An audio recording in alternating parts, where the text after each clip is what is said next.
हमने पहले भाग में देखा कि महाभारत युद्ध का तीसरा दिन कितनी भयानकता के साथ आरंभ हुआ। भीष्म पितामह के नेतृत्व में कौरवों ने आक्रमण किया और पांडवों की ओर से अर्जुन, भीम और अन्य महायोद्धाओं ने इसका उत्तर दिया। आज इस तीसरे दिन के दूसरे चरण में हम देखेंगे किस प्रकार दोनों सेनाओं ने एक दूसरे का संहार किया, कौन कौन से महान योद्धा इस दिन मारे गए और किस तरह कुरुक्षेत्र की भूमि रक्त से और भी अधिक लाल हो गई। सूर्य धीरे धीरे मध्याह्न की ओर बढ़ रहा था। तीसरे दिन का युद्ध अब अपनी चरम सीमा पर पहुंच चुका था। कुरुक्षेत्र की भूमि पर चारों ओर केवल चीखें, रथों की टकराहट, तलवारों की खनखनाहट और बाणों की वर्षा थी। भीष्म पितामह ने अपने रथ से हजारों बाण छोड़े जिनकी गति आकाशीय बिजली के समान थी। उनके प्रहार से पांडवों के सैकड़ों योद्धा उसी क्षण मारे गए। पांडव सेना का हर सेनानी अपने अपने स्थान पर डटा हुआ था। भीम गदा और धनुष दोनों से आक्रमण कर रहे थे। उनकी गर्जना से कौरव सेना के कई सैनिक भयभीत होकर पीछे हटने लग दूसरी ओर अर्जुन अपने गांडीव से असंख्य बाणों की वर्षा कर रहे थे। प्रत्येक बाण किसी न किसी रथ, घोड़े या योद्धा को भेद कर उसे धराशायी कर रहा था। तीसरे दिन के मध्य समय पर एक अद्भुत दृश्य देखने को मिला। भीष्म पितामह और अर्जुन आमने सामने आ गए। दोनों ने ऐसे बाण छोड़े कि आकाश काला पड़। दोनों के बीच ऐसा घमासान हुआ कि रणभूमि कांप उठी। कभी भीष्म के बाण अर्जुन को रोकते तो कभी अर्जुन के तीक्ष्ण शर भीष्म के रथ और ध्वजा को छिन्न भिन्न कर देते। यह द्वंद्व देखकर दोनों ओर की सेनाएं ठहर सी गईं।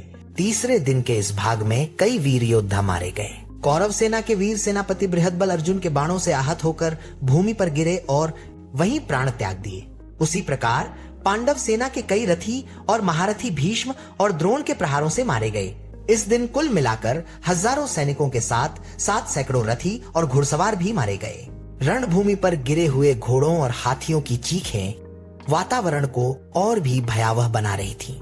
विशेषकर भीम ने इस दिन अकेले ही कौरवों के 100 से अधिक प्रमुख योद्धाओं को गदा और बाणों से मार गिराया। उनकी आंखों में ज्वाला थी और हर प्रहार में प्रतिशोध की अग्नि। तीसरे दिन द्रौपदी के 5 पुत्रों ने भी अद्भुत पराक्रम दिखाया। वे अभी युवा थे, लेकिन युद्ध भूमि में उनकी वीरता देखकर सब चकित रह गए।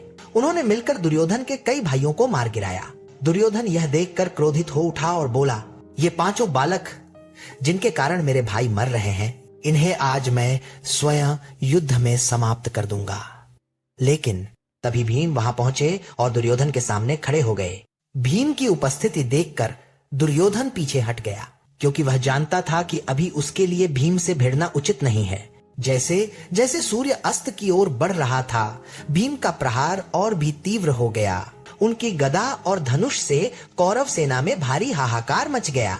भीम ने इस दिन दुर्योधन के 10 भाइयों को युद्ध भूमि में मार गिराया।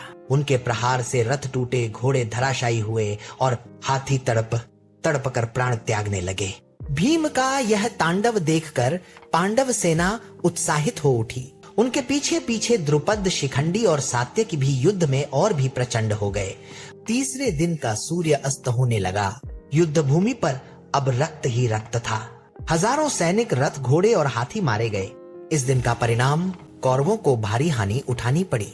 दुर्योधन के कई भाई मारे गए। पांडवों के भी अनेक योद्धा धराशायी हुए, लेकिन फिर भी कोई निर्णायक जीत नहीं हुई। भीष्म पितामह ने दिन के अंत में घोषणा की, अभी यह युद्ध और भयानक होगा। जब तक मेरे प्राण हैं, कौरव सेना पराजय रहेगी। उनकी यह घोषणा सुनकर कौरव सेना ने फिर से हौसला पाया, लेकिन भीतर ही भीतर दुर्योधन के मन में भय बैठ चुका था। तीसरे दिन का दूसरा भाग समाप्त हुआ। कौरवों और पांडवों दोनों ने ही अपार हानि झेली। भीष्म और अर्जुन का सामना, भीम का तांडव और द्रौपदी पुत्रों की वीरता, ये सब घटनाएं इतिहास में अमर हो गईं। लेकिन यह तो केवल प्रारंभ था। आगे आने वाले दिनों में युद्ध और भी भीषण होगा, जब द्रोणाचार्य, कर्ण और अन्य महायोद्धा अपने संपूर्ण सामर्थ्य के साथ रणभूमि में उतरेंगे। अगले एपिसोड में देखिए चौथे दिन, जहां भीष्म और अर्जुन का द्वंद्व और भी उग्र रूप लेगा।